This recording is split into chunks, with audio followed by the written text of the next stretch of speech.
औरंगजेब से नफरत नहीं रखनी है। राजा, हिंदुस्तान के शहंशाह, और हमारी माँ ने दौड़कर कुल्हाड़ी उठा ली कि बस आज काठी डालेंगे, इसको मार डालेंगे बदतमीज को। इतनी डिप्लोमेटिक तो हमारी माँ है। सबसे मजेदार बात, जब जानना ही है तो फिर सबके बारे में जानो। अपने दिमाग को जिंदा करो, खुद को बचाओ, अपने कौम को बचाओ, समाज को बचाओ, देश को बचाओ।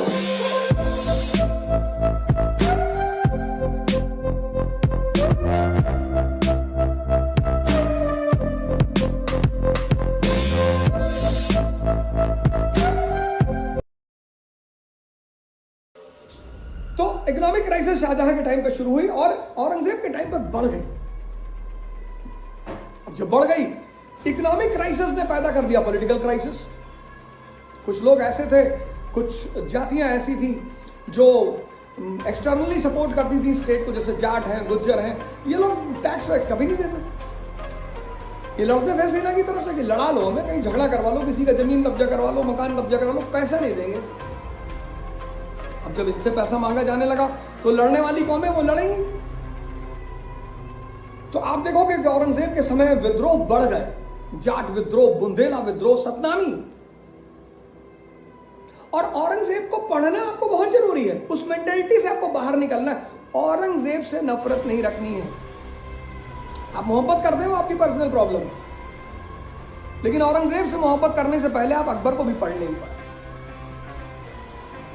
वो हमारा जो स्कूटर मैकेनिक है रहीम, उसकी तरह बिहेव ना करें कि वो सिर्फ औरंगजेब के बारे में जानता है, बाकी किसी के बारे में नहीं जानता। उसको जानना जरूरी है। जब जानना ही है तो फिर सबके बारे में जानो।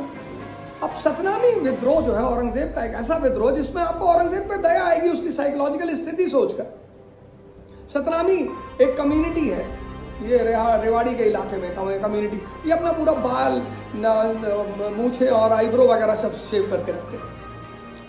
तो एक इंस्टेंस में देखने पर बड़ी हंसी आती थी उनको लोगों को। अब कोई आईब्रो शेव कर ले, मूछे शेव कर ले, दाढ़ी शेव कर ले, बाल शेव कर ले, तो थोड़ा सा एक अजीब लुक तो मिलेगा ही आदमी को। तो किसी मुगल सिपाही ने किसी सतनामी को देखकर मतलब ऐसे ही हंसी कर ली तो उस सतनामी ने शायद एक रख दिया। सतनामी ने एक रख दिया तो उस मुगल सिपाही ने उस सतनामी को एक डंडा खींच के मार दिया उसके सर पे। सर फट गया, उसमें झगड़ा हो गया। अब तुम राजा हो, इतने बड़े शहंशाह हो,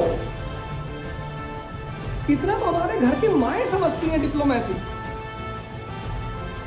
इतनी डिप्लोमेटिक तो हमारी माँ है।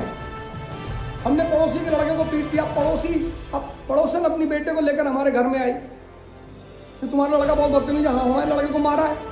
और हमारी माँ ने दौड़कर कुल्हाड़ी उठा दी कि बस आज काठी डालेंगे, इसको मार डालेंगे बदतमीज को। और हमारी पड़ोसन ने ही हमको बचाया। बहन जी। और जब हमारी पड़ोसन चली गई तो हमारी माता जी ने दरवाजे बंद किया और बोली कि बेटा सॉरी बेटा, गलती हो गई। अच्छा, मार ही रहे थे तो मार ही डालते। इतनी डिप्लोमेसी तो हमारी माँ में है। अब ये छोटा मोटा मामला था, एक सिपाही और सतनामी का मामला था, तुमको जाने की क्या जरूरत थी? अपनी तरफ से नहीं, किताबें उठाकर खोलकर पढ़ लो। ये कहानी इसीलिए सुना रहा हूं, ये जितने लोग अनऑथराइज्ड सोर्स से कहानी सुनकर बैठे हैं, उनकी अगर दिमाग जिंदा है तो किताबें खोलकर पढ़ लो।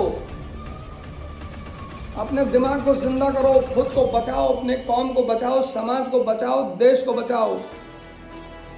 सपने में मत रहो। अब तुम सिपाही को रिप्रिमेंड कर देते, तुम उस इलाके के एसएचओ को बुला लेते, सीओ को बुला लेते, एसएसपी को बुला लेते, कहते थे जरा डांटो उसको, बदतमीज को, मामला खत्म हो जाता। मुगल सेना, औरंगजेब खुद ही जा रहा है। हाँ, हद है यार, इतने छोटे मसले में मुगल बादशाह जाएगा। और वो भी उससे बड़ी बात, सतनामियों के झंडे पे कुछ मंत्र लिखे हुए थे। सबसे मजेदार बात, सतनामियों के झंडे पे कुछ मंत्र लिखे हुए थे कि भाई कुछ मंत्र की शक्ति उनको मिलेगी जिससे मुगल सेना से लड़ सके। तो भाई ने अपने झंडे पे कुरान की आयतें लिखाई।